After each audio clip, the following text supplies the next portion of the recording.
जिसको जिसको विभाजता का नियम नहीं पता है वो स्टूडेंट इस वीडियो को अवश्य देखे।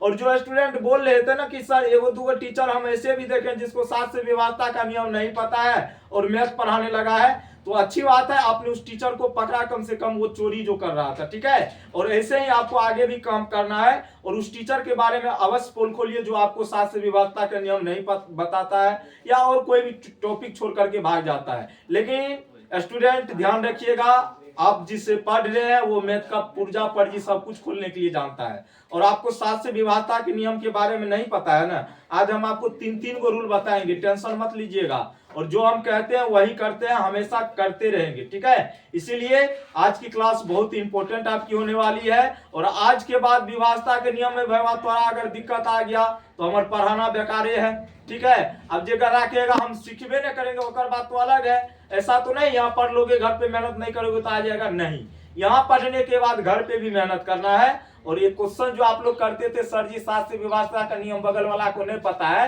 तो आज सारा 3 गो रूल होकर सिखाएंगे, काहे के लिए टेंशन ले लो, आराम से सीखो। आज की क्लास हम स्टार्ट करते हैं। सबसे पहले स्टूडेंट हम लोग समझेंगे 2 से विभाजता के नियम के बारे में। किसके बारे में? 2 से विभाजता का नियम क्या कहता है, पहले हम उसके बारे में सीखेंगे, उसके बाद ही हम लोग आगे बढ़ने का क्या करेंगे, प्रयास करेंगे, ठीक ना।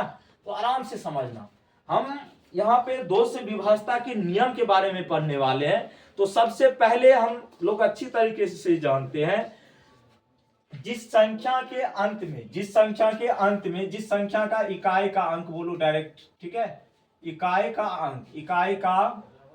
अंक 0 रहेगा, 2 रहेगा, 4 रहेगा, 6 रहेगा या 8 रहेगा, तो सभी संख्याएं क्या होगी, 2 से पूर्णतः विभाज्य होगी। लेकिन इसके लिए कंडीशन क्या है, संख्या के अंत में 0 रहना चाहिए, 2 रहना चाहिए, 4 रहना चाहिए, 6 रहना चाहिए या तो 8 रहना चाहिए, तभी वो संख्या 2 से पूर्णतः विभाज्य होगी। अन्यथा कोई उसका दूसरा उपाय नहीं है कि वो संख्या 2 से पूर्णतः विभाज्य हो जाएगी, ठीक है। देखो तुम लोग भी आराम से, ठीक ना।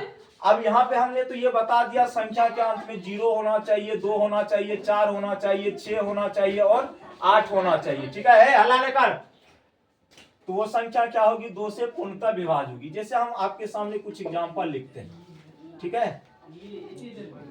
अब एग्जांपल लिखेंगे 6, 4, 3, 2, 5, 2, ठीक है। अब यहाँ पे आपको पूरी संख्या पे फोकस नहीं करना है, पूरी संख्या पे फोकस नहीं करना है, सिर्फ अंतिम अंक पे फोकस आपको करना है। अगर अंत में इस 5 नंबर में से कोई भी नंबर आ जाएगा तो ये संख्या 2 से पूर्णतः विभाज्य हो जाएगी। तो अंत में यहाँ पर हमको क्या दिख रहा है, 2, क्या दिख रहा है, 2, तो ये संख्या 2 से क्या हो जाएगी, पूर्णतः विभाज्य हो जाएगी। 7, 4, 8, 6, 5, 3 और 4, तो यहाँ पे आप देख रहे हैं अंत में क्या, इस नंबर के अंत में 4 है। और 2 से विभाजता का नियम ये कहता भी है कि अंत में क्या होना चाहिए, या तो 0 होना चाहिए, या 2 होना चाहिए, या 4 होना चाहिए, या 6 होना चाहिए, या तो 8 होना चाहिए, तभी वो संख्या 2 से पूर्णतः विभाज्य होगी, अन्यथा नहीं होगी। तो यहाँ पे मुझे 4 दिख रहा है, तो ये संख्या भी 2 से क्या होगी, पूर्णतः विभाज्य होगी, ठीक ना। उसी तरह एक और एग्जांपल लेते हैं, जैसे हम ले लेते हैं 9990। अब यहाँ पे पूछेंगे क्या बबुआ, ये बताओ इस संख्या जो है का 2 से कट रहा है, तो तू कहेगा सर जी बिल्कुल कट रहा है, क्योंकि लास्ट में हमको क्या दिख रहा है, 0 दिख रहा है, क्या दिख रहा है, 0, इसीलिए संख्या 2 से कटेगी। और एक एग्जांपल देंगे, जैसे 7, 4, 8, 9, 6, 3, 2, ठीक है, तो लास्ट में 2 है, तो ये संख्या किससे कटेगी, 2 से कटेगी, ठीक ना। तो ये हो गई बात किसकी, 2 से विभाजता की, ठीक ना। तो 2 से विभाजता का नियम क्या कहता है, इकाई का अंक होना चाहिए या तो 0, 2, 4, 6 या 8, किसी भी नंबर का, तो संख्या 2 से पूर्णतः विभाज्य हो जाएगी, ठीक ना। अब आगे चलते हैं, आगे चलेंगे हम लोग 3 से विभाजता के नियम के बारे में पढ़ेंगे। 3 से विभाजता का नियम क्या होता है, ठीक ना। तो 3 से विभाजता के नियम की अगर बात करें स्टूडेंट, तो ध्यान रखिएगा ये बहुत ही आसान रूल है, ठीक ना, लेकिन आपको पता होनी चाहिए। तो इसमें हम लोग क्या करते हैं, 3 से विभाजता का नियम अगर किसी भी नंबर पे हमको चेक करना हो, तो सबसे पहले उस सभी संख्या के अंकों का क्या करते हैं, योग करते हैं। क्या करते हैं, योग करते हैं। अगर उसका योग 3 से कट रहा है तो यकीन मानिए वो संख्या भी 3 से पूर्णतः कटेगी। जैसे एग्जांपल हम आपके सामने देते हैं, पहला एग्जांपल याद रखिएगा, जैसे हम कहते हैं 3, 5, 2, 3, 5, 2, ठीक ना, और यहाँ पे ले लेते हैं 2। तो अब यहाँ पे हम क्या करेंगे, चेक करेंगे कि ये नंबर 3 से कटता है या नहीं काटता है। तो उसके लिए सबसे आसान जो तरीका है, ये जो संख्या मुझे दिख रहा है, चूंकि हमको 3 से विभाज्यता का नियम चेक करना है, तो ये जो मुझे संख्या दिख रहा है ना, इसके अंकों का हम लोग ये ऐड करेंगे। क्या करेंगे? ऐड करेंगे। और अंकों को ऐड करने के बाद अगर वो 3 से कट रहा है तो ये पूरी संख्या भी 3 से कटेगी।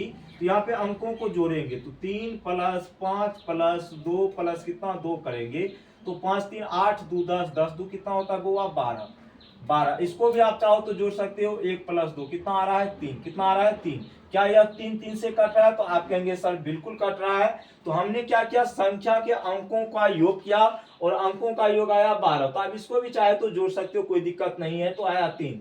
तो अगर ये 3 से कट रहा है तो ये पूरा नंबर भी किससे कटेगा? 3 से कटेगा। उसी तरह दूसरा एग्जाम्पल हम आपके सामने देते हैं, जैसे हम दे देते हैं 954। ठीक है। अब पूछेंगे बुआ जरा सा ये बताओ कोई हमें, क्या ये नंबर 3 से कट रही? तो आप कहेंगे सर बिल्कुल कट रही। क्यों? क्योंकि इसके अंकों का योग 3 से कट रहा है। अंकों का योग क्या हो रहा है? 3 से कट रहा है, इसीलिए नंबर भी क्या होगी? 3 से कटेगी। जैसे हम आपके सामने चेक करके बता रहे हैं, तो हमने क्या कहा था, अंकों को ऐड कर, अंकों को क्या करना है? सब में ऐड करना है। तो 9 प्लस 5 प्लस 4 करेंगे तो 9 5 14, 14 प्लस 4 कितना होता है? 18। अब 18 को भी अगर हम लोग ऐड करेंगे तो 8 प्लस 1 होता है कितना होता है? 9। या तो आप यहीं पे 3 से कट कर दो, कोई दिक्कत नहीं, या यहाँ पे भी आप कर दो। तो दोनों जगह 3 से ये कट रहा है, मतलब संख्या के अंकों का योग 3 से कट रहा है। तो हम ये बोल सकते हैं ये नंबर भी अपने आप में क्या है? 3 से विभाज्य है। ठीक है। अब अगला क्वेश्चन हम आपके लिए लेकर के आ रहे हैं। ठीक ना। अगला क्वेश्चन तो नहीं लेकर के आएंगे, लेकिन अगला रूल जरूर लेकर के आएंगे। तो मतलब 4 से विभाज्यता का नियम क्या कहता है, इसके बारे में हम लोग समझने वाले हैं। आराम से समझो बुआ, इन्हें जो 7 से विभाज्यता का नियम लाकर भले ठीक करूं, समझ रहा छी ने? तो 4 से विभाज्यता का नियम पहले पता करो, उसके बाद आगे बढ़ना है। ठीक ना। तो 4 से विभाज्यता का नियम, इसको आप दो तरीके से समझ सकते हो स्टूडेंट। ठीक ना। पहला जो रूल ये कहता है, किसी भी नंबर के लास्ट का 2 डिजिट आपको चेक करना है या 2 अंक चेक करना है। अगर किसी भी नंबर के लास्ट का मतलब अंतिम का 2 अंक 4 से कट जाए तो समझ जाइए वो संख्या भी क्या होगी? 4 से कट जाएगी, अन्यथा नहीं कटेगी। जैसे हम एग्जांपल आपके सामने लिखते हैं, हम लिखते हैं 9 8 7 2 4 5 6 4। ठीक है। अब हम पूछेंगे, बहुत बड़ा नंबर ये आपको दिख रहा है, तो घबराने की कोई भी जरूरत नहीं है। तो इसमें कुछ आपको करना नहीं है, सिर्फ आपको ये चेक करना है क्या इस संख्या के अंतिम का 2 अंक, अंतिम का 2 अंक मतलब लास्ट से 2 अंक 4 से कट रहा है। अगर वो 2 अंक 4 से कट जाएगा तो यकीन मानिए संख्या भी 4 से अपने नानी गांव चल जाएगा, मतलब कट जाएगा। ठीक है। तो यहाँ पे देखो अंतिम 2 अंक पे ही फोकस करना, अंतिम 2 अंक पे फोकस करेंगे। तो 64 4 से कट रहा है ना, आप कहेंगे सर बिल्कुल कट रहा है, तो इसीलिए नंबर भी क्या होगा? 4 से कट जाएगा। ठीक ना, कटेगा ना। चलो अब यहाँ पे दूसरा एग्जांपल लिखते हैं, जैसे हम लिखते हैं 7 2 3 4 0 0 4 4। तो हमको क्या चेक करना है? लास्ट का 2 अंक, लास्ट का 2 अंक। तो लास्ट का 2 अंक यहाँ पे क्या दिख रहा है? डबल 4। क्या दिख रहा है? तो डबल 4 4 से कट रहा है ना। अगर ये 4 से कट रहा है तो ये पूरा नंबर भी क्या होगा? 4 से पूर्ण रूप से क्या होगा? विभाज्य होगा। ठीक ना। कोई प्रॉब्लम, कोई टेंशन, नो झंझट, नो टेंशन। ठीक है। अब हम लोग पढ़ेंगे 5 से विभाज्यता के नियम के बारे में। किसके बारे में पढ़ेंगे? 5 से विभाज्यता का नियम क्या होता है। ठीक ना। मिले हो तुम तो तरा तरा। अब देखो 5 से विभाज्यता का नियम क्या कहता है, आराम से समझना। सबसे आसान अगर कोई रूल है तो वो है 5 से विभाज्यता का नियम। सीधी सी बात याद रखना, अगर किसी संख्या के अंतिम का अंक 0 है या किसी संख्या के इकाई का अंक 0 या 5 है तो वो संख्या क्या होगी? 5 से पूर्णतः विभाज्य होगी। ठीक है। 5 से क्या होगी? पूर्णतः विभाज्य होगी। तो क्या याद रखना है? किसी भी संख्या के इकाई का अंक क्या होना चाहिए? या तो 0 या तो कितना होना चाहिए? 5 होना चाहिए। क्या होना चाहिए? 5 होना चाहिए। या तो 0 या तो क्या होना चाहिए? 5। तभी वो संख्या 5 से पूर्णतः विभाज्य होगी, अन्यथा नहीं होगी। ठीक ना। तो जैसे हम एग्जांपल आपके सामने लिखते हैं, एग्जांपल क्या लिखेंगे? देखो 3 लिखते हैं, 4 लिखते हैं, 5 लिखते हैं, 9 लिखते हैं, 8 लिखते हैं, 7 लिखते हैं और 5 लिख देते हैं। तो बड़ा नंबर होने से कोई फर्क नहीं पड़ता है, फर्क इससे पड़ता है कि आपको कॉन्सेप्ट पता है कि नहीं है। तो अब इस नंबर में हमको क्या भाग देने की जरूरत है रे? इसमें भाग देने की जरूरत है नहीं है, सिर्फ लास्ट का अंक चेक करना है, 0 या क्या होना चाहिए 5 होना चाहिए। तो यहाँ पे मुझे सुंदर सुंदर 5 दिख रहा है ना, तो हम बोलेंगे ये संख्या क्या है 5 से पूर्ण रूप से कट रहा है, ये संख्या 5 से क्या है पूर्णतः विभाज्य है। जैसे हम एक एग्जांपल और लेते हैं 9864320000, मतलब जब ते देखे जा रही, ठीक ना। तो लास्ट में चेक करना है 0 या क्या आना चाहिए 5, तो लास्ट में यहाँ पे क्या है 0, तो ये संख्या भी 5 से पूर्ण रूप से क्या हो जाएगी कट जाएगी, क्या हो जाएगी कट जाएगी, ठीक ना। तो ये था किसका रूल 5 से विभाज्यता का नियम, 5 से विभाज्यता का नियम। अब उसके बाद एगो रूल और आता है 6 से विभाज्यता का नियम। किसका आता है 6 से विभाज्यता का नियम। जो 6 से विभाज्यता का नियम क्या कहता है, आराम से समझना, गौतम को बोलो 6 से विभाज्यता का नियम क्या कहता है, ये कुछ बोले हैं 6 से विभाज्यता का नियम क्या कहता है। देखो वैसी संख्या जो 2 और 3 दोनों से कटे, वैसी संख्या जो 2 तथा 3 दोनों से कटे वो संख्या 6 से पूर्णतः विभाज्य होगी। 6 में किसका मल्टीपल है 2 और 3 का ही तो है, 2 और किसका है 3 का है, तो हम बोल सकते हैं वैसी संख्या जो 2 और 3 दोनों से कटे वो संख्या 6 से क्या होगी पूर्णतः विभाज्य होगी। अब देखो तो हम कहेंगे बुआ बताओ 2 6 से कटेगा, तो तू कहेगा सर जी नहीं कटेगा, कहा है इसमें 2 से भाग लग रहा है 3 से नहीं लग रहा है, संख्या होगा नहीं होगा।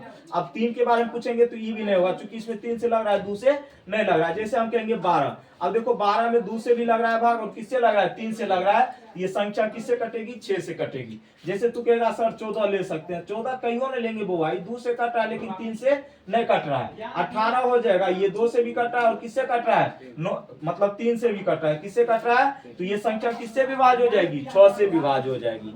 तो आज की क्लास हम लोग यहीं तक रखते हैं, चूंकि वीडियो हो जाएगा लॉन्ग, और आज हमने बताया आपको 2 से लेकर के 6 तक के विभाज्यता का नियम, ठीक है। और अगले दिन आएंगे ना तो एकदम धमाका करते हुए आएंगे और 7 के विभाज्यता के रूल बताएंगे, 3 गो नियमों का, क्या गो नियम 3 गो, नहीं तो बहुत तो है छोड़कर भागने वाला, तो सबके चक्कर में नहीं पड़ना, हम तो पूर्जी पर्जा सब खोलेंगे आता, ठीक है। लेकिन कल हम पढ़ेंगे 7 से विभाज्यता का नियम, 8 से 9 से 10 से और 11 से। तो आज के लिए यहीं तक, बाय बाय, टेक केयर, जय हिंद जय भारत।